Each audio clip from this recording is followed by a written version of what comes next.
Okay, सो इन last class हम लोग S block कर रहे थे और एस ब्लॉक में हम लोगों ने लास्ट टॉपिक कल किया है solution in liquid ammonia. So as a told you in last class कि जब हम लोग एल्कली मेटल्स कौन से हैं एस ब्लॉक के फर्स्ट ग्रुप के lithium sodium potassium rubidium caesium and francium. Francium को छोड़ के बाकी कोई भी मेटल को अगर हम लोग लिक्विड अमोनिया में डालते हैं देन जो सोल्यूशन होता है वो ब्लू कलर का हो जाता है, डीप ब्लू कलर का। जो डीप ब्लू कलर का जो सोल्यूशन होता है वो पैरामैग्नेटिक होता है नेचर में। और उसके बाद उस सोल्यूशन में अगर हम लोग और सोडियम डालते हैं तो सोल्यूशन का जो कलर है वो ब्रॉन्ज कलर का हो जाता है। और ये जो सोल्यूशन होता है वो डायमैग्नेटिक होता है। So it is a very important question. ये क्वेश्चन हमें याद रख बहुत इंपॉर्टेंट है और ये क्वेश्चन पेपर में ज़रूर तुम्हें मिल सकता है। यहाँ पे क्या बोला गया है कि सोल्यूशन इन लिक्विड अमोनिया, जब भी एल्कली या एल्कलाइन अर्थ मेटल दोनों ही तरीके के मेटल्स को जब भी हम लिक्विड अमोनिया में डालते हैं दे produces deep blue colour. Now the question arises what is this deep blue colour, किस क्या रीजन है इस डीप ब्लू कलर के आने का। सो जैसे मैंने कल बताया था, यहाँ पे देखते हैं सोडियम, अगर तुम्हें दिख रहा होगा ये सोडियम है वो क्या होता है कि ये सोडियम डिसोसिएट हो जाता है किसमें, सोडियम प्लस आयन में Na प्लस प्लस इलेक्ट्रॉन। और सिंस इसको हम लोगों ने अमोनिया में डाला है तो we'll get ammoniated sodium ions plus ammoniated electrons. इन अमोनिएटेड इलेक्ट्रॉन्स का, जिसमें यहाँ पे लिखा हुआ है इसका नाम क्या है, अमोनिएटेड इलेक्ट्रॉन्स। इन अमोनिएटेड इलेक्ट्रॉन्स की वजह से जो कलर आता है वो ब्लू कलर आता है। ये इलेक्ट्रॉन्स क्या करते हैं, ये इलेक्ट्रॉन्स लाइट की एनर्जी को एब्सॉर्ब करते हैं, एक्साइट हो जाते हैं, एक्साइट होने के बाद जब वो वापस नीचे आते हैं तो वो अपनी एनर्जी विजिबल रीजन में इम्पार्ट करते हैं। और ये रीजन कौन सा है, डीप ब्लू कलर का रीजन है, इसलिए ये जो सोल्यूशन होता है वो ब्लू कलर का दिखाई देता है। दूसरा क्वेश्चन था कि ये पैरामैग्नेटिक क्यों होता है, ये जो ब्लू सोल्यूशन है वो पैरामैग्नेटिक है। तो पैरामैग्नेटिक किस वजह से होता है, पैरामैग्नेटिज्म एक प्रॉपर्टी होती है सब्सटेंस की जो बताती है कि अगर कंपाउंड के पास एक या एक से ज़्यादा अनपेड इलेक्ट्रॉन होंगे तो वो मैग्नेट की तरफ खींचा चला जाएगा। ठीक है, मैग्नेट उससे क्या करेगी, अट्रैक्ट करेगी अगर उसके पास एक या एक से ज़्यादा अनपेड इलेक्ट्रॉन है। तो सिंस जब ये सोडियम डिसोसिएट हो रहा है तो ये इलेक्ट्रॉन दे रहा है, ऐसे बहुत सारे सोडियम डिसोसिएट होंगे और वो बहुत सारे इलेक्ट्रॉन्स देंगे। ये इलेक्ट्रॉन्स अभी पेयर्ड नहीं है, ये इलेक्ट्रॉन क्या है, अकेले हैं। तो ये अकेले अकेले इलेक्ट्रॉन जब अकेले रहते हैं तो वो क्या शो करेंगे, पैरामैग्नेटिज्म प्रॉपर्टी शो करेंगे, इसलिए ये जो ब्लू कलर का जो सोल्यूशन है वो पैरामैग्नेटिक होता है। Now once we add more sodium, अगर हम लोग धीरे धीरे सोडियम को और ऐड करते चले जाएंगे तो सोडियम के जो कॉन्सेंट्रेशन है वो बढ़ेगी, सोडियम आयंस की कॉन्सेंट्रेशन बढ़ेगी और अमोनिएटेड इलेक्ट्रॉन्स की कॉन्सेंट्रेशन बढ़ने लग जाएगी। ऐसे क्या होगा, एक छोटी सी वॉल्यूम में इतने ज़्यादा इलेक्ट्रॉन्स हो जाएंगे, इलेक्ट्रॉन्स क्या होंगे, बहुत ही ज़्यादा पास आने लग जाएंगे। इलेक्ट्रॉन्स के पास आने के बाद क्या होगा, वो पेयर अप हो जाएंगे। ठीक है, तो एक इलेक्ट्रॉन यहाँ पे है, एक इलेक्ट्रॉन एकदम साथ में है, तो इसका प्लस हाफ स्पिन है और इसका क्या हो जाएगा, माइनस हाफ स्पिन हो जाएगा और ये दोनों एक दूसरे के साथ क्या हो जाएंगे, पेयर अप हो जाएंगे। तो पहले क्या थे, इलेक्ट्रॉन्स काफ़ी दूर थे, इलेक्ट्रॉन्स दूर दूर होने की वजह से क्योंकि कॉन्सेंट्रेशन कम थे सोल्यूशन में, जो सोडियम थे वो कम थे, तो इलेक्ट्रॉन्स भी कम होंगे और इलेक्ट्रॉन्स क्या होंगे, एक दूसरे से दूर दूर होंगे। जब ये दूर दूर होते हैं तब ये पैरामैग्नेटिक होती है। जब हम लोग सोडियम डालते जाएं डालते जाएं डालते जाएं डालते जाएं तो उसमें क्या होंगे, कॉन्सेंट्रेशन ऑफ इलेक्ट्रॉन्स क्या हो जाएगी, बहुत ज़्यादा इंक्रीज हो जाएगी। इस पोर्शन पे या इस पॉइंट पे जो नंबर ऑफ इलेक्ट्रॉन्स होंगे एक छोटे सी वॉल्यूम में बहुत ही ज़्यादा हो जाएंगे और इलेक्ट्रॉन्स इतने ज़्यादा पास आ जाएंगे कि अब वो पेयर अप होना स्टार्ट कर देंगे। और जैसे ही सोल्यूशन पेयर अप हो जाएगा तो उनके जो नंबर ऑफ अनपेड इलेक्ट्रॉन्स हैं उनकी कॉन्सेंट्रेशन कम होती जाएगी, नंबर ऑफ पेयर्ड इलेक्ट्रॉन्स की कॉन्सेंट्रेशन ज़्यादा होती जाएगी और सोल्यूशन धीरे धीरे क्या हो जाएगा, डायमैग्नेटिक हो जाएगा।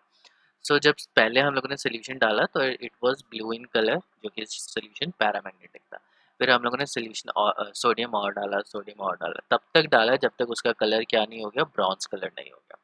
Once it become a bronze colour हमें पता चला कि जो ये सोल्यूशन है अब वो कम्प्लीटली डायमैग्नेटिक है। यहाँ पे हम लोग क्या कर रहे हैं, सोडियम डाल रहे हैं तो उनका जो पैरामैग्नेटिक बिहेवियर है वो कम होता चला जा रहा है, इलेक्ट्रॉन्स पेयर अप होते चले जा रहे हैं और एक ऐसा पॉइंट आएगा जहाँ पे सारे इलेक्ट्रॉन पेयर अप हो जाएंगे। जैसे सारे इलेक्ट्रॉन पेयर अप हो जाएंगे वो सोल्यूशन बन जाएगा diamagnetic because it doesn't have any unpaired electron. और जो सोल्यूशन का जो कलर है वो ब्रॉन्ज भी हो जाता है। Now the question arises, what is the difference between the two colors, blue और bronze? अब दोनों ही इलेक्ट्रॉन्स की वजह से कलर आ रहे हैं, सोडियम तो उसमें कुछ कर नहीं रहा है, किसकी वजह से ये जो कलर है वो किसकी वजह से है? अमोनिएटेड इलेक्ट्रॉन्स के। तो अमोनिएटेड इलेक्ट्रॉन्स पहले भी थे, अमोनिएटेड इलेक्ट्रॉन्स अब भी हैं। तो what is the difference? Difference ये है कि यहाँ पे जो इलेक्ट्रॉन्स थे वो सारे अनपेयर्ड थे। अनपेयर्ड इलेक्ट्रॉन्स होने की वजह से वो क्या कर रहे थे, कुछ अमाउंट ऑफ एनर्जी एब्सॉर्ब कर रहे थे जो कि ब्लू कलर के रीजन में डाल रहे थे ना। क्या हो गया कि इलेक्ट्रॉन्स पेयर अप हो गए। अब पेयर अप होंगे तो पेयर अप होने की वजह से अब उन्हें कुछ एनर्जी चाहिए होगी अनपेयर करने के लिए। जब वो अनपेयर होंगे तब वो जाके एनर्जी एब्जॉर्ब करेंगे और फिर वो एक्साइट होंगे। ठीक है, तो एक्साइटेशन के लिए ज़्यादा एनर्जी रिक्वायर्ड होगी, और ज़्यादा एनर्जी रिक्वायर्ड होगी, फिर वो ज़्यादा एनर्जी रिलीज करेंगे, और जो सोल्यूशन होता है वो कौन से कलर में चला जाता है? ब्राउन्स कलर में चला जाता है।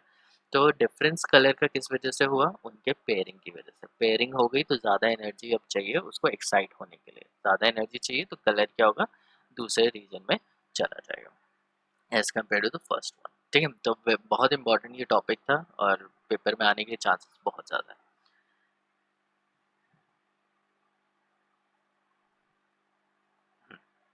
Next is oxides and hydroxides. अब हमें पता है कि जो ये एस ब्लॉक के एलिमेंट है वो तीन तरीके के ऑक्साइड्स बनाते हैं। जैसे लिथियम क्या बनाता है? Lithium oxide.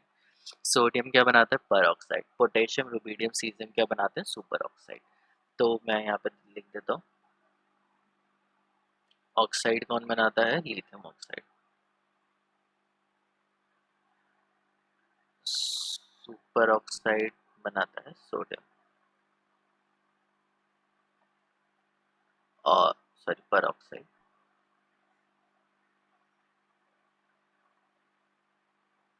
And super oxide बनता है bye potassium, KO2 CSO and RbO2। ठीक। अब ये रीज़न क्या था, ये हम लोग ऑलरेडी पढ़ चुके हैं कि कुछ ऑक्साइड बना रहे हैं, कुछ पर ऑक्साइड बना रहे हैं, सुपर ऑक्साइड बना रहे हैं। ये डिपेंड करता है साइज़ पे। जो ऑक्साइड का जो साइज़ होता है वो छोटा होता है, पर ऑक्साइड का साइज़ उससे थोड़ा बड़ा होता है, सुपर ऑक्साइड का साइज़ बड़ा होता है। क्या डिफरेंस है? जब ऑक्सीजन के ऊपर 2 नेगेटिव होता है तो वो ऑक्साइड होता है। जब O2 2 नेगेटिव होता है, 2 ऑक्सीजन मिलके एक एक इलेक्ट्रॉन ले रहे हैं, तो उसे हम लोग बोलते हैं पर oxide. And super oxide is O2 negative. जब 2 ऑक्सीजन के पास एक सिंगल नेगेटिव होता है तो उसे हम लोग बोलते हैं सुपर ऑक्साइड। अब जो सुपर ऑक्साइड का जो साइज होता है वो ज़्यादा बड़ा होता है, पर ऑक्साइड का साइज छोटा होता है, एंड ऑक्साइड का साइज सबसे छोटा होता है। तो लिथियम का साइज सबसे छोटा है, तो साइज के बेसिस पे ये बॉन्ड बनाते हैं। A small cation always stabilises a small anion. छोटा केटायन है तो छोटा एनायन अगर उसके साथ अटैच होगा तो वो ज़्यादा स्टेबल होगा। एक बड़ा केटायन है तो उसके साथ एक बड़ा एनायन अगर अटैच होगा तो वो ज़्यादा स्टेबल होगा। सो इस तरीके से कि लिथियम क्या बनाता है, छोटा है तो वो ऑक्साइड बना लेता है, सोडियम का साइज फिर थोड़ा बड़ा हो जाता है तो वो पर ऑक्साइड के साथ बॉन्ड बनाता है, एंड पोटेशियम, सीजियम, रुबीडियम का साइज इतना ज़्यादा बड़ा होता है कि वो ऑक्साइड और पर ऑक्साइड नहीं बना पाते, क्योंकि उनका जो बॉन्ड होता है वो स्ट्रांगली नहीं बन पाता, तो they form super oxides. Now coming back to the oxides.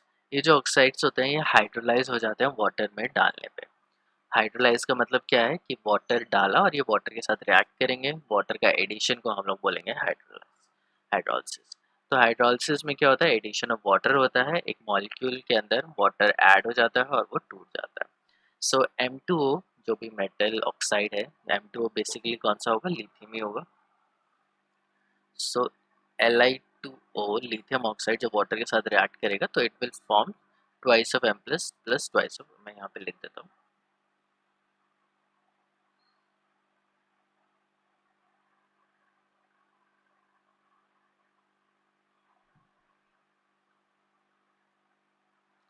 तो बेसिकली क्या बन रहा है? Lithium hydroxide.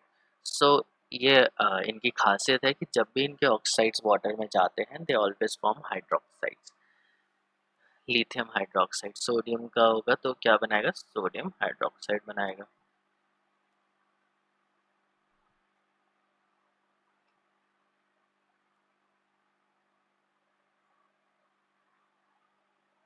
तो सोडियम ऑक्साइड हम लोग, पर ऑक्साइड हम लोगों ने लिया, तो ये NaOH बन गया एक्व सोल्यूशन में। अब इसको तुम अलग अलग भी लिख सकते हो या साथ में भी लिख सकते हो।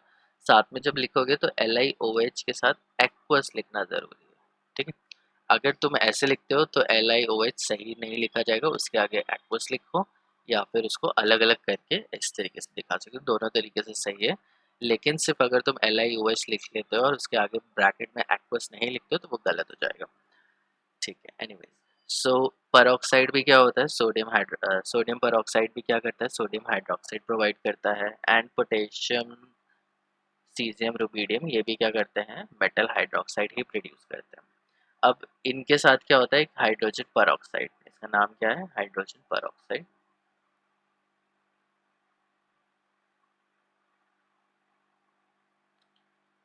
ठीक है, तो इन दोनों ही केसेस में हाइड्रोजन परऑक्साइड प्रोड्यूस होता है और सुपर ऑक्साइड के केस में ऑक्साइड में सॉरी ऑक्सीजन गैस भी साथ में रिलीज होती है। अब इसमें से दूसरी इंपॉर्टेंट चीज ये है कि ये जो ऑक्साइड्स होते हैं और परऑक्साइड्स होते हैं, दे ऑल आर कलर्ड।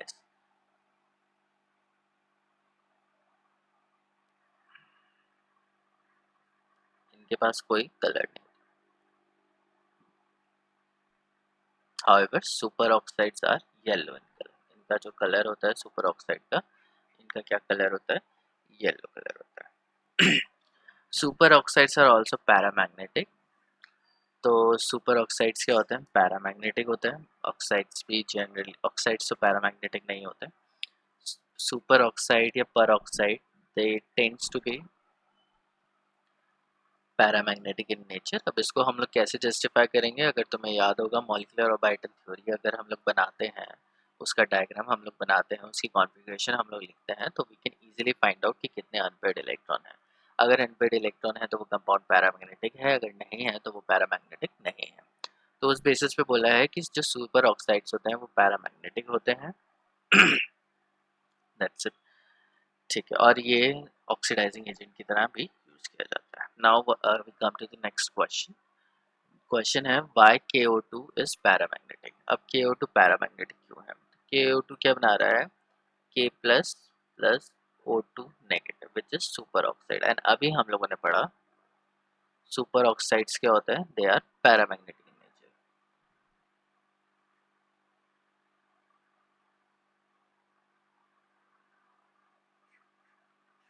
ठीक है, अब कैसे करेंगे, अब मैं वही डायग्राम बनाता हूँ। ऑक्सीजन के पास कितने इलेक्ट्रॉन होते हैं,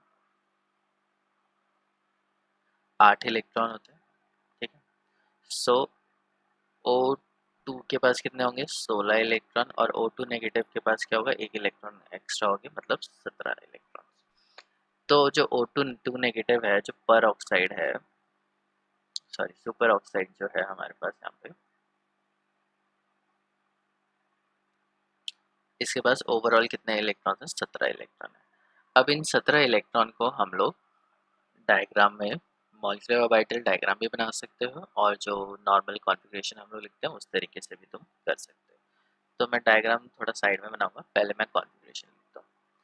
तो हम लोग लिखते हैं sigma 1s, sigma asterisk 1s, sigma 2s, sigma asterisk 2s, sigma 2px, फिर पाई, फिर पाई, फिर pi 2py, 2pz, pi asterisk 2py, pi asterisk 2pz, and sigma asterisk 2px। अब ये हमारे पास 17 इलेक्ट्रॉन आ गए, मतलब ये हमारा सीक्वेंस बन गया, कॉन्फ़िगरेशन इस तरीके से लिखेंगे। अब हम लोग इलेक्ट्रॉन को भरते हैं, तो 2 इधर आएंगे, 2, 2 4, 2 6, 2 8, 2 10, 11, 12, 13, 14, 15, 16 एंड 17, ठीक है। ये हो गए ओवरऑल। अब यहाँ पे हम लोग देखेंगे कितने unpaired electron, number of unpaired electrons. Number of unpaired electron कितना है, एक है। हमें अरे पास पूरा एक अनपेड इलेक्ट्रॉन है, और वो कहाँ है, वो यहाँ पे है, ठीक है। ये भी पेयर अप हो गया, ये भी पेयर्ड हो गया। जहाँ पे दो दो इलेक्ट्रॉन है तो वो तो ऑब्वियसली पेयर्ड होंगे, तो ये तो पेयर्ड है ही, ये भी पेयर्ड है ही। अब ये क्या है, ये भी पेयर्ड हो गया, ठीक है। इसमें भी दो इलेक्ट्रॉन है, ये भी पेयर्ड है। तो इस तरीके से मैं बोल सकता हूँ कि एक ही ऑर्बिटल है जहाँ पे अनपेड इलेक्ट्रॉन प्रेजेंट है, विच इज तो मैं लिख सकता हूँ since one unpaired electron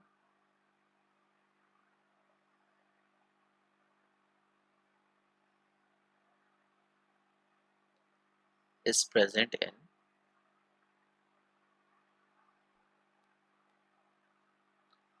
pi star 2pz या anti bonding pi anti bonding orbital, it is paramagnetic in nature.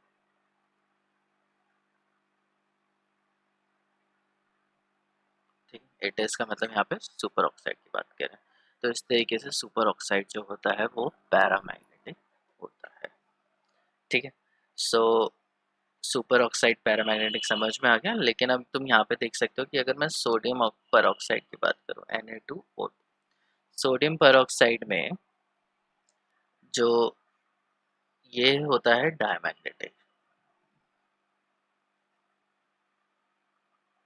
अब ये जो डायमैग्नेटिक कंपाउंड है ये क्यों डायमैग्नेटिक है? ये डायमैग्नेटिक है इसलिए है क्योंकि इसमें जो नंबर ऑफ अनपेड इलेक्ट्रॉन्स है वो पेयर्ड हो रखे हैं। तो अगर इसको देखें तो यहाँ पे क्या है, सोडियम Na2O2 है, इसको अगर मैं सब्स्टिट्यूट करूँगा तो ये बन जाएगा Na twice of Na positive plus O2 2 negative. O2 2 negative अगर बन गया तो इसके पास कितने इलेक्ट्रॉन्स हैं? इसके पास हो जाएंगे 18। यहाँ पे क्या था, O2 नेगेटिव था, तो जैसे अगर मैं करूँ O2 2 नेगेटिव के लिए तो 16 इलेक्ट्रॉन तो ये हैं प्लस 2 इलेक्ट्रॉन 18 इलेक्ट्रॉन हो जाएंगे। और 18 इलेक्ट्रॉन में एक इलेक्ट्रॉन तुम यहाँ भरोगे तो ये क्या हो जाएगा, डायमैग्नेटिक हो जाएगा क्योंकि इसके पास कोई भी अनपेड इलेक्ट्रॉन नहीं बचेगा। तो ये डायमैग्नेटिक है। तो मैं यहाँ से कर देता हूँ sigma 2px pi 2py pi 2pz pi asterisk 2py pi asterisk 2pz and then sigma asterisk 2px। तो वही दो दो इलेक्ट्रॉन सब में भर जाएंगे एंड इट विल बिकम दो इधर 1 plus 1 1 plus 1 1 plus 1 and 1 plus 1। So overall ये क्या हो गया, कम्प्लीटली फिल हो गया। कम्प्लीटली फिल होने की वजह से ये डायमैग्नेटिक है। सो परऑक्साइड्स आर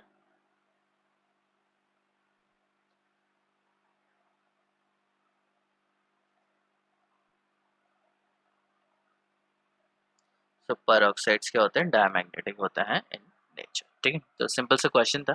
तो मैं बस ये ध्यान रखना है कि जो लिथियम है वो ऑक्साइड बनाएगा, ऑक्साइड इज डायमैग्नेटिक क्योंकि उसके पास O2 2 नेगेटिव है। 10 इलेक्ट्रॉन्स हैं तो 10 क्या होंगे, वो पेयर्ड फॉर्म में ही रहेंगे। उसके बाद सोडियम क्या बनाता है, परऑक्साइड बनाता है। परऑक्साइड में भी सारे इलेक्ट्रॉन पेयर्ड होते हैं जैसे अभी हम लोगों ने देखा।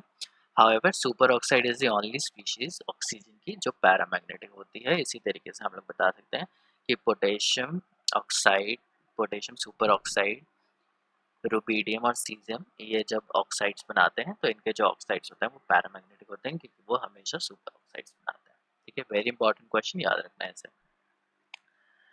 Now the hydroxides which are obtained by the reaction of oxides with water are all white crystalline solids। तो जितने भी हाइड्रोक्साइड जो मिलेंगे वो सारे white crystalline solid होते हैं।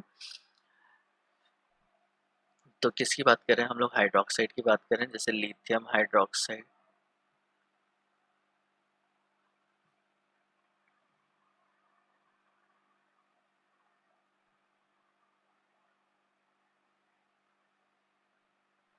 फ्रांसियम हम लोग नहीं करेंगे क्योंकि वो रेडियो एक्टिव है। सो ये जो सारे कंपाउंड्स हैं ये क्या है, वाइट क्रिस्टलाइन सॉलिड्स होते हैं।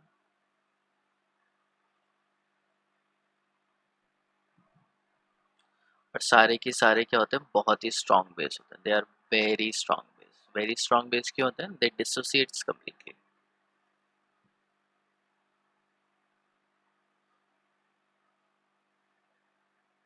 And very soluble in water. तो ये क्या होता है, कम्प्लीटली डिसोसिएट कर जाते हैं। जैसे अगर तुम्हें याद होगा कि हम लोगों ने इक्विलिब्रियम में पढ़ा था, एसिड बेसिस में पढ़ा था, दो तरीके के एसिड बेसिस होते हैं, एक स्ट्रॉन्ग होते हैं, एक वीक होते हैं। जो स्ट्रॉन्ग होते हैं वो कम्प्लीटली डिसोसिएट कर जाते हैं, सारे के सारे H+ या सारे के सारे OH नेगेटिव आयंस वो प्रोवाइड कर देता है। और दूसरा केस हम लोगों ने पढ़ा था वीक एसिड, जहाँ पे जो डिसोसिएशन होता है वो कम्प्लीटली नहीं होता है। तो लिथियम और इन सब का क्या होता है, कम्प्लीट डिसोसिएशन होता है। डिसोसिएशन होने की वजह से क्या है, इनकी हाई हाइड्रेशन एंथैल्पी। ये चीज़ बहुत याद रखनी है। अगर तुम कोई एक्सपेरिमेंट करोगे, अगर NaOH काफ़ी सारे NaOH लोगे और उसके अंदर वाटर में डाल दोगे तो जो सोल्यूशन हो जाएगा वो क्या हो जाएगा, हॉट बन जाएगा, ठीक है, गर्म हो जाएगा। तुम बीकर के ऊपर हाथ लगाओगे तो तुम्हें दिखेगा कि वो गर्म हो गया। अब ये गर्म क्यों हो जाता है, क्योंकि सोडियम हाइड्रोक्साइड डिसोसिएट होता है to produce Na++OH negative ions. Hydroxide completely dissociate हो रहा है तो मैं सिंगल एरो यूज़ करूंगा, अगर वो इनकम्प्लीटली डिसोसिएट हो रहा है तो इक्विलिब्रियम वाला एरो मुझे यूज़ करना पड़ता है। अब जब ये डिसोसिएट होता है तो ये क्या करता है, ये एक्वस बन जाता है। एक्वस बनने का मतलब क्या है कि वाटर मॉलिक्यूल्स क्या होते हैं, चारों तरफ कंबाइन कर जाते हैं।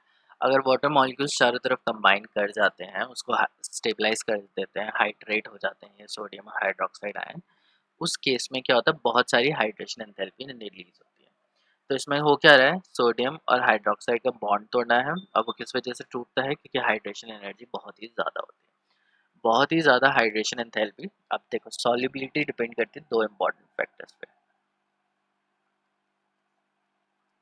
किसी भी चीज़ को सॉल्यूबल करना है तो वो पहले क्या है, क्रिस्टल लेटिस में। तो हमारे पास दो चीज़ आएंगे, एक लेटिस एनर्जी आएगी प्लस एक हाइड्रेशन एंथैल्पी, एनर्जी बोल देता हूँ मैं यहाँ पे। सो क्या आ रही है, एक लेटिस एनर्जी है और एक हाइड्रेशन एंथैल्पी। लेटिस एनर्जी क्या है कि जैसे कंसिडर करो सोडियम क्लोराइड है, एक नमक है और नमक का एक क्रिस्टल बना हुआ है। अब ये जो क्रिस्टल है ये पानी में तुम डालोगे तो वो इतनी आराम से सोल्यूबल नहीं होगा क्योंकि वो क्रिस्टल फॉर्म में। और अगर पाउडर, सोडियम क्लोराइड का पाउडर या नमक जो टेबल सॉल्ट होता है, उसको अगर तुम पानी में डाल दोगे तो वो बहुत आराम से डिजॉल्व हो जाएगा। अब ये जो क्रिस्टल है वो इतनी आराम से डिसॉल्व नहीं होगा, या क्रिस्टल है तो वो इतने अच्छे से रिएक्ट क्यों नहीं करेगा, क्योंकि उसकी लेटिस एंथैल्पी बहुत ज़्यादा हाई है। लेटिस एंथैल्पी क्या होता है, it is the amount of energy required to break a crystal lattice. एक क्रिस्टल लेटिस को तोड़ने के लिए जितनी एनर्जी चाहिए होती है वो लेटिस एनर्जी होती है, और ये लेटिस एनर्जी बहुत हाई होती है। अब ये हाई होने की वजह से इतनी जल्दी से ये सोडियम क्लोराइड डिसॉल्व नहीं होगा, तो तुम्हें क्या करना पड़ेगा, थोड़ा हीट करना पड़ेगा। सोडियम हाइड्रोक्साइड के केस में क्या होता है कि सोडियम हाइड्रोक्साइड का तुम कितना भी बड़ा क्रिस्टल ले आओ, अगर उसको तुम पानी में डालोगे वो डिसॉल्व हो जाएगा। अब डिसॉल्व होना कि किस पे डिपेंड करता है, वो हाइड्रेशन एंथैल्पी पे डिपेंड करता है। क्यों डिपेंड करता है, क्योंकि जो लेटेस्ट एनर्जी है ये पॉजिटिव है, मतलब तुम्हें क्रिस्टल को तोड़ने के लिए एनर्जी चाहिए। और hydration enthalpy is negative energy, negative energy मतलब वो एनर्जी रिलीज हो रही है।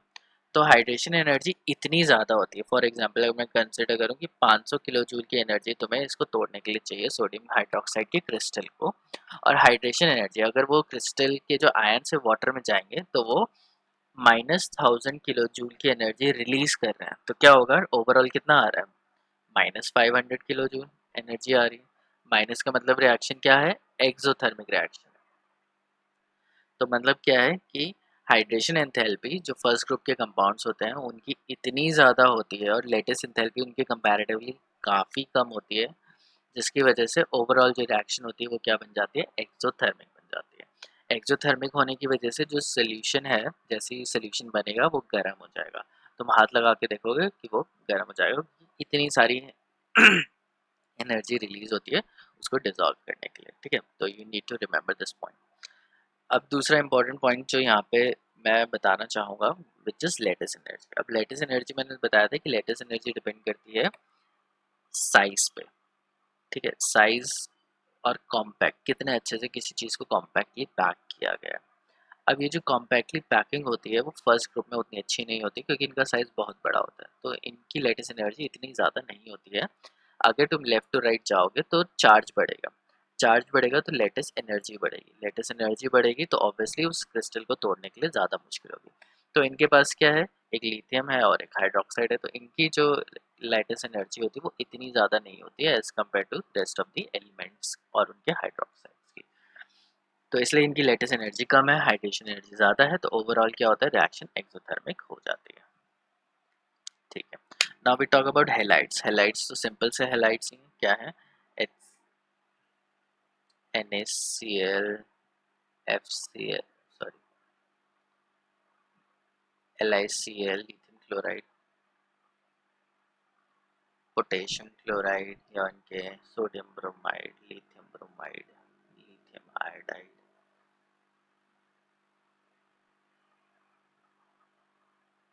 And so. तो बहुत सारे हाइड्रो एल्कली मेटल क्या करते हैं, हैलाइड्स बनाते हैं। अब ये जो हैलाइड्स होते हैं इनके अंदर जो इनका लेटेस्ट एनर्जी होता है वो काफ़ी हाई होता है, जिसकी वजह से इनका हाई मेल्टिंग पॉइंट होता है। अब मेल्टिंग पॉइंट का तुम्हें याद होगा कि high melting and boiling point किस किस का कंपाउंड होता है, आयनिक कंपाउंड का मेल्टिंग पॉइंट और बॉइलिंग पॉइंट काफ़ी हाई होता है। क्यों होता है? Because they form electrostatic bond, और इलेक्ट्रोस्टैटिक अट्रैक्शन की वजह से उसको हट अलग अलग करना बहुत मुश्किल होता है, तो आयनिक कंपाउंड का हमेशा ही ज़्यादा मेल्टिंग पॉइंट होगा। तो SeC इनका मेल्टिंग पॉइंट ऑब्वियसली ज़्यादा है। They can be prepared by the reaction of appropriate oxides, hydroxide and carbonate with aqueous hydrohalic acid. तो अगर तुम्हें NaCl बनाना है तो तुम NaOH ले लो, इसको HCl के साथ ट्रीट कर दो, हाइड्रोहेलिक एसिड ये बन जाएगा NaCl plus H2। ठीक है, इनके जो हाइड्रोक्साइड्स हैं Na2O2 ऑक्साइड्स हैं, इनके जो Na2CO3 हैं, दे ऑल आर बेस। सारे क्या हैं? बेसिक कंपाउंड है। और बेस जब एसिड के साथ, हाइड्रोहेलिक एसिड के साथ जब रिएक्ट करेगा, एसिड और बेस जब रिएक्ट करते हैं तो दे क्या प्रोड्यूस करते हैं? They produce salts and water. तो सॉल्ट और वाटर प्रोड्यूस होता है, और सॉल्ट क्या है? हैलाइड्स है। NaCl सॉल्ट है तो वो प्रोड्यूस हो जाएगा। ठीक है, तो कभी भी बेस और एसिड को जब भी हम लोग रिएक्ट करवाते हैं तो उनमें सॉल्ट और वाटर प्रोड्यूस होता है। सॉल्ट क्या होंगे? यही बनेंगे, Na लिया है और दूसरी साइड पे Cl लिया तो NaCl बनेगा, HF लिया है तो NaF बनेगा। इसी तरीके से रिएक्शन हो जाएगी।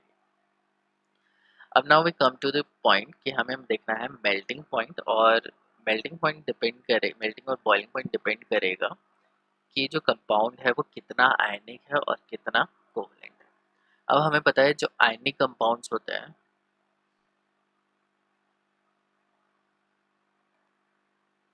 Have high melting point. तो आयनिक कंपाउंड का मेल्टिंग पॉइंट हाई होता है, कोवलेंट कंपाउंड का मेल्टिंग पॉइंट क्या होता है? लो होता है। कोवलेंट नेटवर्क की बात नहीं कर रहे, सब कोवलेंट की बात कर रहे हैं। Have low boiling, low melting point. ठीक है, तो ऐसा कंपाउंड जो ज़्यादा आयनिक होगा उसका मेल्टिंग पॉइंट ज़्यादा होगा, और ऐसा कंपाउंड जो कम आयनिक होगा उसका मेल्टिंग पॉइंट क्या होगा? मतलब वो ज़्यादा कोवलेंट हो जाएगा और उसका कम मेल्टिंग पॉइंट होगा। तो हमारे पास जो हैलाइड्स हैं वो है fluorine, chlorine, bromine, iodine. Highest electronegativity किसकी है? इसकी है हाई इलेक्ट्रोनेगेटिविटी, इसकी है लो इलेक्ट्रोनेगेटिविटी, इलेक्ट्रोनेगेटिविटी कम है। और सोडियम यहाँ पे मैं इमेजिन कर लेता हूँ कि मेरे पास सोडियम, तो सोडियम के साथ अगर मैं ये कंसिडर करूँ तो सोडियम क्या बनाएगा? सोडियम फ्लोराइड बनाएगा, NaF। सोडियम क्लोराइड बनाएगा, सोडियम ब्रोमाइड बनाएगा एंड सोडियम आयोडाइड बनाएगा। अब ये जो आयनिक बॉन्ड है वो कब बनता है? जैसे मैंने तुम्हें पिछले कुछ क्लासेस में जो बेसिक और इनऑर्गेनिक कॉन्सेप्ट्स बताए थे, तो उसमें ये बताया था कि आयनिक कंपाउंड बनने के लिए हमें चाहिए होता है इलेक्ट्रोनेगेटिविटी डिफरेंस। दो एटम्स के बीच में जो इलेक्ट्रोनेगेटिविटी डिफरेंस है वो ज़्यादा होना चाहिए। अगर इलेक्ट्रोनेगेटिविटी डिफरेंस 1.7 से ज़्यादा है, पॉलिंग स्केल पे अगर इलेक्ट्रोनेगेटिव डिफरेंस 1.7 से ज़्यादा है तो वो कंपाउंड आयनिक बन जाता है। अगर 1.7 से इलेक्ट्रोनेगेटिव डिफरेंस कम है तो वो कंपाउंड क्या होगा? कोवलेंट होगा। अब यहाँ पे फ्लोरीन की इलेक्ट्रोनेगेटिविटी हाई है, सोडियम की तो बहुत ही कम है, तो मैं 0.2 कंसिडर कर लेता हूँ, या छोड़ो जो भी है। फ्लोरीन की इलेक्ट्रोनेगेटिविटी डिफरेंस यहाँ पे तो कम हो गया, इमेजिन कर लेता हूँ मैं 1.2। ठीक है, और फ्लोरीन की तो 4.0 होती है, तो 4.0 माइनस 1.2 कितना होगा? 3.2.8।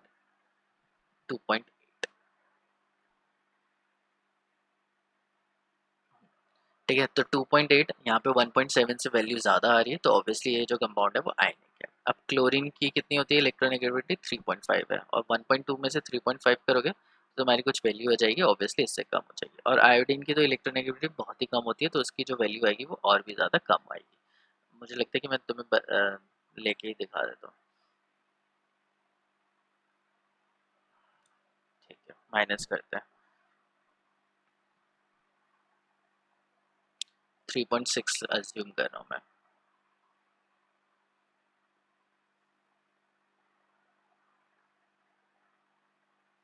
3.0 में से ये माइनस होगा 6,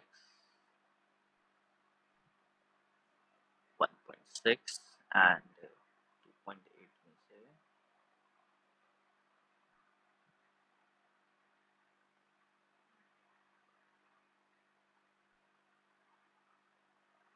ये गलत कर दिया। ठीक, यहाँ पे तुम देख सकते हो कि सोडियम फ्लोराइड के बीच में जो इलेक्ट्रोनेगेटिविटी डिफरेंस है मैंने एज्यूम किया है, ठीक है। फ्लोरीन की जो वैल्यू है वो सही है, सोडियम की वैल्यू मुझे एग्जैक्टली पता नहीं है, बट ट्रेंड ठीक आ रहा है। तो सोडियम फ्लोराइड में जो इलेक्ट्रोनेगेटिविटी डिफरेंस है 2.8 है और ये इट इज मोर देन 1.7। 1.7 है तो ये जो कंपाउंड है वो आयनिक है।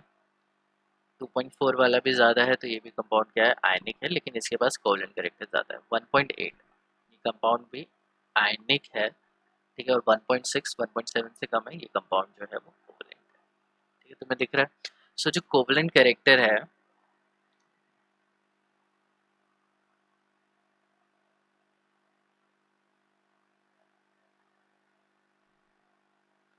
इंक्रीजेस डाउन द ग्रुप, तो down the group covalent character increase कर रहा है क्योंकि डाउन द ग्रुप हेलोजेंस की जो इलेक्ट्रोनेगेटिविटी है वो कम हो रही है।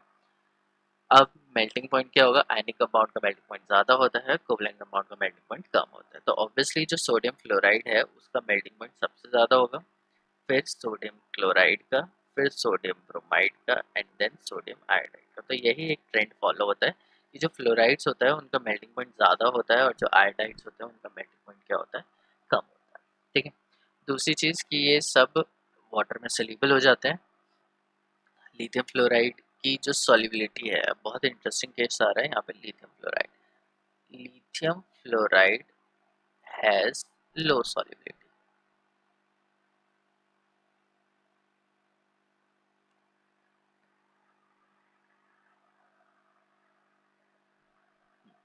तो लिथियम फ्लोराइड जो है वो उसकी सॉल्युबिलिटी क्या है, बहुत ही ज़्यादा कम है, और लिथियम क्लोराइड की सॉल्युबिलिटी और भी ज़्यादा कम होगी। तो ये जो लिथियम का जो कंपाउंड्स हैं, ऐसा क्या है कि इनकी सॉल्युबिलिटी कम है। अब सॉल्युबिलिटी किससे का क्या लेना देना है, हमें पता है पोलर सोल्यूशन डिजॉल्व्स पोलर, ठीक है, लाइक सॉल्वेंट डिजॉल्व्स लाइक। तो मतलब अगर एक ऑर्गेनिक कंपाउंड है तो वो एक ऑर्गेनिक सोल्यूशन में डिजॉल्व हो जाएगा, एक आयनिक कंपाउंड है तो वो एक आयनिक सोल्यूशन में या पोलर सोल्यूशन में डिजॉल्व होगा। तो जितने भी आयनिक कंपाउंड होते हैं वो सारे वाटर में डिजॉल्व होते हैं क्योंकि वाटर पोलर है। तो लाइक डिजॉल्व लाइक का कॉन्सेप्ट चलता है। तो इसमें क्या है कि लिथियम फ्लोराइड की जो सॉल्युबिलिटी है वो लो है। अब लिथियम फ्लोराइड तो बहुत ही स्ट्रॉन्ग आयनिक कंपाउंड है, फिर ऐसा क्या है कि उसकी जो सॉल्युबिलिटी है वो लो है। तो अगर लिथियम फ्लोराइड बहुत ज़्यादा आयनिक है तो वाटर में डालूंगा तो वो सोल्यूबल हो जाना चाहिए, ये मैं एक्सपेक्ट कर रहा हूँ कि होना चाहिए, जो अभी तक हम लोगों ने थ्योरी पढ़ी है वो होनी चाहिए। पर ऐसा देखा गया है कि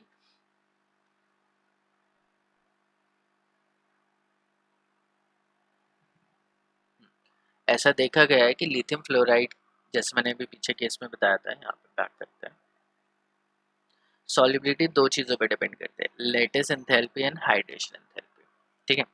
अब हाइड्रेशन एंथैल्पी अगर लेटिस एंथैल्पी से ज़्यादा है, hydration enthalpy is more than lattice enthalpy, तो कंपाउंड क्या हो जाता है, सॉल्युबल हो जाता है।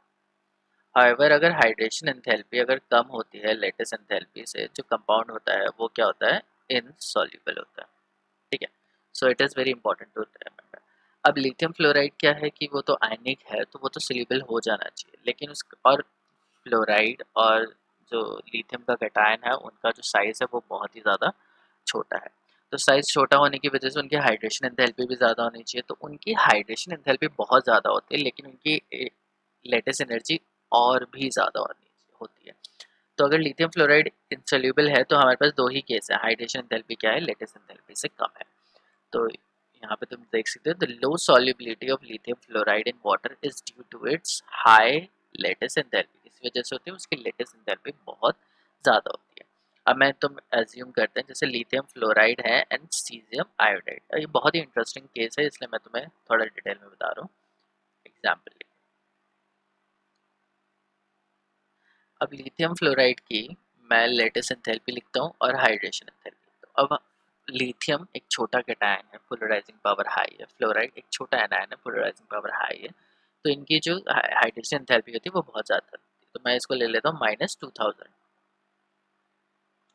कंसिडर करो कि सोडियम क्लोराइड की मैंने वहाँ पे लिया था, सोडियम हाइड्रोक्साइड का 1000 और ये 2000, मतलब बहुत ही ज़्यादा हाइड्रेशन एंथैल्पी है। और सीजियम आयोडाइड का जो एंथैल्पी है वो -500 किलो जूल है, ठीक।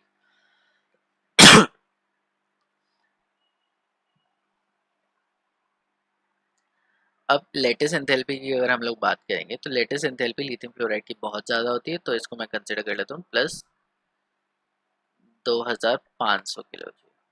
ठीक है, तो हाइड्रेशन एंथैल्पी और सीजियम आयोडाइड की हाइड्रेशन एंथैल्पी में देखो वो ज़मीन आसमान का अंतर है, एक 2000 किलो जूल पे है और एक -500 किलो जूल पे है। तो लिथियम फ्लोराइड की hydration enthalpy obviously caesium iodide से ज़्यादा है, लेकिन लिथियम फ्लोराइड की जो लेटेस्ट एनर्जी वो बहुत ही ज़्यादा है।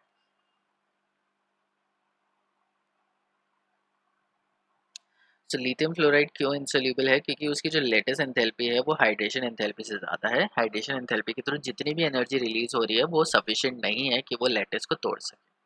तो ये जो लिथियम फ्लोराइड होगा वो क्या होगा, इनसोल्यूबल या लेस सोल्यूबल होगा।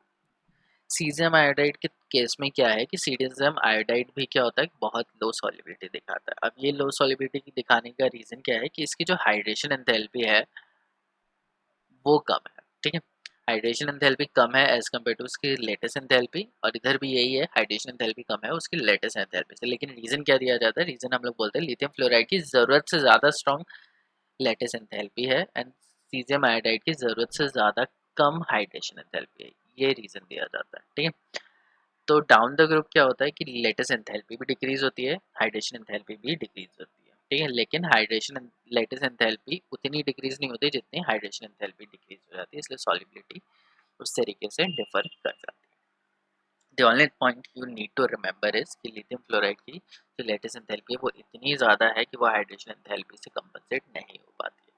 सीजियम आयोडाइड के केस में क्या है, हाइड्रेशन एंथैल्पी ज़रूरत से ज़्यादा कम है, जो कि वो लेटेस्ट एंथैल्पी भी कम है, लेकिन उसको फिर भी कंपनसेट नहीं कर पा रही है।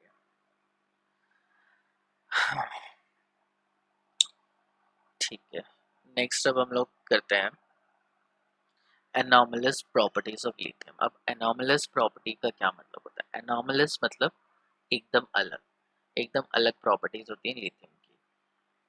अब जैसे हम लोग किसी भी ग्रुप की बात करते हैं तो ग्रुप में क्या है, लिथियम है, sodium, potassium, rubidium, caesium and francium. Francium को अगर मैं हटा दूं क्योंकि वो रेडियो एक्टिव है, तो हमारे पास ये 5 एलिमेंट्स हैं। अब इन 5 एलिमेंट्स को ग्रुप में क्यों रखा गया है, ग्रुप में इसलिए रखा गया क्योंकि पांचों के पांचों एलिमेंट सिमिलर प्रॉपर्टीज शो करते हैं।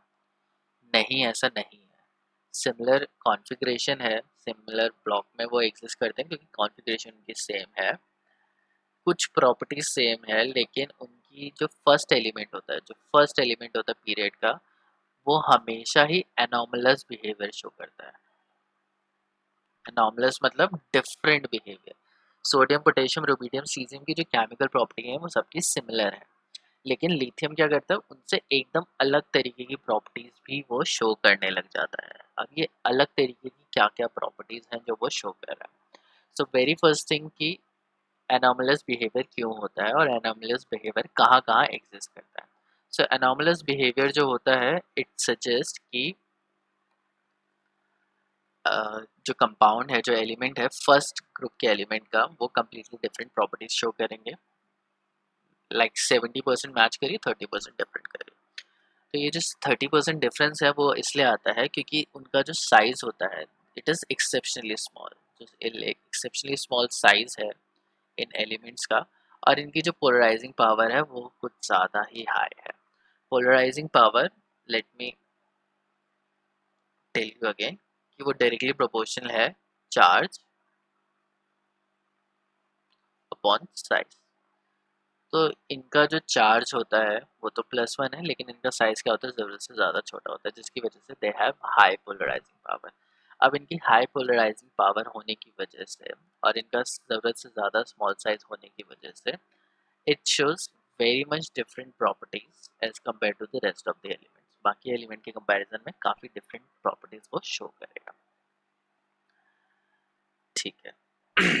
अब यहाँ पे दूसरा इम्पॉर्टेंट चीज़ आता है कि ये जो प्रॉपर्टीज डिफरेंट शो करेगा, वो जो प्रॉपर्टीज डिफरेंट शो होती है वो किसको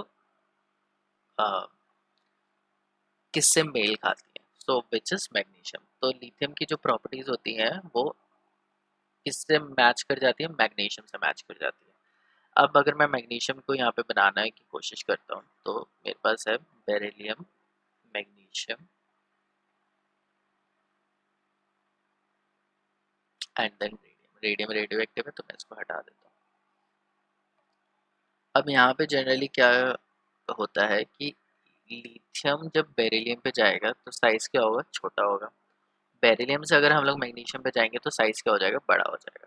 ठीक है, यहाँ से क्या था, अगर इसका साइज 0.5 ppm था तो इसका छोटा हो जाएगा 0.3 ppm। ठीक है, और फिर डाउन द ग्रुप क्या हो जाता है, इंक्रीज हो जाता है, तो इसका कितना होगा 0.5 ppm।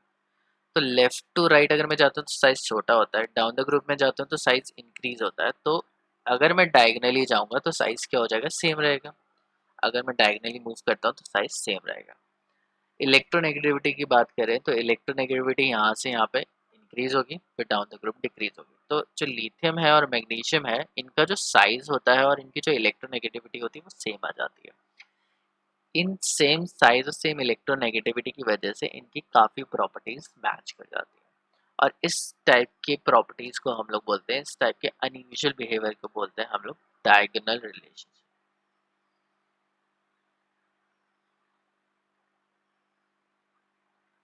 क्या बोलेंगे हम लोग, डायगोनल रिलेशनशिप। ये डायगोनल रिलेशनशिप क्या है कि अगर हम लोग डायगनली मूव करते हैं, डायगनल मतलब टेढ़ा अगर हम लोग मूव कर रहे हैं, तो जो एलिमेंट आएगा उनकी जो प्रॉपर्टीज होती हैं वो सिमिलर होती हैं। और ये जो डायगोनल रिलेशनशिप है, इट इज ओनली सीन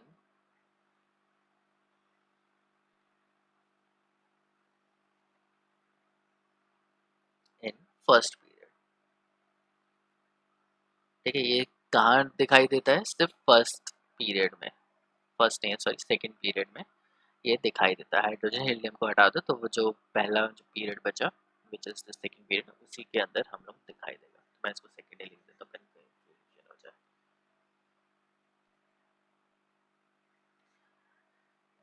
ठीक है, तो ये है डायगोनल रिलेशनशिप। वेरी इंपॉर्टेंट कि डायगोनल रिलेशनशिप क्यों होता है, क्या होता है, और ये एनोमलस बिहेवियर क्यों शो होता है। तो एनोमलस बिहेवियर शो हो रहा है डायगोनल रिलेशनशिप की वजह से। लिथियम किसको ज़्यादा मैच कर रहा है, मैग्नीशियम की प्रॉपर्टी शो कर रहा है। सेकेंड ग्रुप की प्रॉपर्टीज वो ज़्यादा शो कर रहा है as compare to first group की प्रॉपर्टीज। ठीक है, तो अब क्या क्या ऐसी प्रॉपर्टीज हैं जो लिथियम की अलग हैं, उसको हम लोग बोलेंगे एनोमलस बिहेवियर। और क्या क्या प्रॉपर्टीज हैं जो मैग्नीशियम से मैच कर रही हैं। जो प्रॉपर्टीज लिथियम की अलग होंगी वो सारी की सारी प्रॉपर्टीज मैग्नीशियम को मैच करेंगी। तो क्या क्या प्रॉपर्टीज है, पहली चीज है lithium is much harder, its melting and boiling point is higher than those of alkali metal. तो बाकी जितने भी एल्कली मेटल है उन सब में से जो इनका जो मेल्टिंग पॉइंट है वो काफी ज्यादा है लिथियम का। ठीक है, down the group melting point decrease करता है, ऑब्वियसली डिक्रीज करता है, और बॉइलिंग पॉइंट भी डिक्रीज करेगा। तो ऑब्वियसली लिथियम का जो मेल्टिंग पॉइंट है वो ज़रूरत से ज़्यादा होता है as compare to rest of the elements. अब मैग्नीशियम के पास क्या है, दो अनपेड इलेक्ट्रॉन है, तो वो ज़्यादा मेटल मेटल बॉन्ड बनाएगा, इसलिए मैग्नीशियम ज़्यादा हार्ड भी होगा और उसका मेल्टिंग और बॉइलिंग पॉइंट भी ज़्यादा होगा। तो लिथियम से वो उस तरीके से मैच कर रहा है। Lithium is least reactive. Lithium क्या होता है, बहुत ही कम रिएक्टिव होता है, but the strongest reducing agent. Lithium बहुत कम रिएक्टिव है लेकिन फिर भी स्ट्रॉन्गेस्ट रिड्यूसिंग एजेंट है। अब रिड्यूसिंग एजेंट जो प्रॉपर्टी होती है वो हमें कहाँ दिखती है, it is always seen in water. Water में अगर हम लोग हैं तो उसमें जो प्रॉपर्टी शो होगी वहाँ पे रिड्यूसिंग करेक्टर शो होगा। तो लिथियम तो ऐसे वैसे ज़्यादा रिएक्टिव है नहीं, लेकिन अगर तुम पानी में डाल दो तो इतनी ज़्यादा हाइड्रेशन एंथैल्पी हो जाती निकल जाती है कि किसी भी तरीके की अनयूजुअल रिएक्शन भी वो कर देता है। उसके बाद लिथियम क्या फॉर्म करता है, लिथियम फॉर्म करता है मोनोऑक्साइड या ऑक्साइड। तो हम लोगों ने देखा है लिथियम ही अकेला था जो ऑक्साइड प्रोड्यूस कर रहा था, सोडियम सुपर ऑक्साइड प्रोड्यूस कर रहा था, बाकी सारे एलिमेंट सुपर ऑक्साइड कर रहे थे। मैग्नीशियम भी क्या करता है, मैग्नीशियम ऑक्साइड MgO प्रोड्यूस करता है। तो लिथियम Li2O प्रोड्यूस कर रहा है, मैग्नीशियम भी क्या प्रोड्यूस कर रहा है, MgO, दोनों ही ऑक्साइड प्रोड्यूस कर रहा है। लिथियम लिथियम नाइट्राइड प्रोड्यूस करता है Li3N, मतलब यहाँ पे नाइट्रोजन का क्या है 3 नेगेटिव चार्ज और लिथियम का है पॉजिटिव। तो लिथियम नाइट्राइड प्रोड्यूस कर रहा है और मैग्नीशियम भी क्या करता है, मैग्नीशियम नाइट्राइड प्रोड्यूस करता है। Now what's the difference between lithium nitride. Lithium nitride में प्रॉब्लम ये है कि बाकी जितने भी एल्कली मेटल्स हैं वो कभी भी नाइट्रोजन से डायरेक्टली रिएक्ट नहीं करते हैं और वो कभी भी नाइट्राइड नहीं बनाते हैं, लेकिन lithium is the only element जो नाइट्राइड बना रहा है। तो लिथियम का एनोमलस बिहेवियर हो गया, और ये मैग्नीशियम से रिजेंबल इसलिए कर रहा है क्योंकि मैग्नीशियम भी नाइट्राइड बनाता है। तो इसका जो ये अलग तरीके की प्रॉपर्टीज है वो सेकंड ग्रुप को मैच कर रही है, और वो किसको मैच कर रही है, मैग्नीशियम को कर रही है। The next is lithium chloride is deliquescent in nature. Deliquescent का मतलब क्या है कि अगर लिथियम क्लोराइड को बाहर रख दो तो वो गीला हो जाता है। मतलब क्या है, आसपास जो भी मॉइस्चर है वो उसको एब्जॉर्ब कर लेगा और गीला हो जाएगा। तो इस प्रॉपर्टी को हम लोग बोलते हैं डेलिक्विसेंट, मतलब मॉइस्चर एब्जॉर्बिंग प्रॉपर्टीज इज डेलिक्विसेंट। तो कोई भी ऐसा एटम या कोई भी ऐसा मॉलिक्यूल जिसकी पोलराइजिंग पावर बहुत ज़्यादा हाई है, वो आसपास के मॉइस्चर को पोलराइज करके अपने पास खींच लेता है, और वो उस केस में क्या बन जाता है, डेलिक्विसेंट बन जाता है। सो लिथियम के जो कंपाउंड्स होते हैं दे आर डेलिक्विसेंट, और जब सोल्यूशन फेज में होते हैं तो वो हमेशा क्रिस्टलाइज करेंगे in the form of hydrate, like lithium chloride का 2H2। बट सोडियम के साथ नहीं है, sodium hydroxide NaOH, sodium chloride NaCl, वो कोई हाइड्रेट्स नहीं बना रहे, क्योंकि सोडियम की जो पोलराइजिंग पावर है इतनी ज़्यादा नहीं है जितनी लिथियम की है। और लिथियम की जो हाई पोलराइजिंग पावर क्यों है, वो डायगोनल रिलेशनशिप की वजह से, कि मैग्नीशियम की भी बहुत हाई डेलिक्विसेंट पावर है। Now lithium hydrogen carbonate is not obtained. Lithium hydrogen carbonate is LiHCO3, ये नहीं बनता। लेकिन सोडियम बाइकार्बोनेट NaHCO3 या sodium hydrogen carbonate, potassium hydrogen carbonate, ये सब बनते हैं। रीज़न क्या है कि लिथियम का जो साइज़ क्या है, बहुत छोटा है, और बाइकार्बोनेट का जो साइज़ है वो क्या है, ज़रूरत से ज़्यादा बड़ा है। So small cation stabilises small anion. तो अगर ये केटायन छोटा है तो एनायन भी अगर छोटा होता तो ये स्टेबल हो जाता, तो लिथियम कार्बोनेट तो बन जाता है क्योंकि कार्बन थोड़ा छोटा होता है, लेकिन लिथियम हाइड्रोजन कार्बोनेट नहीं बनता। इसी तरीके से ये जो मैग्नीशियम वाले जो कंपाउंड्स हैं, मैग्नीशियम भी हाइड्रोजन कार्बोनेट वो नहीं बनाता, मैग्नीशियम हाइड्रोजन कार्बोनेट भी नहीं बनता। क्यों नहीं बनता, क्योंकि दोनों का ही साइज सेम है। And lithium unlike other element metal form no ethynides reaction with ethene, और अगर एथीन के साथ रिएक्शन हो रही है तो वो लिथियम इथेनाइड नहीं बनाएगा।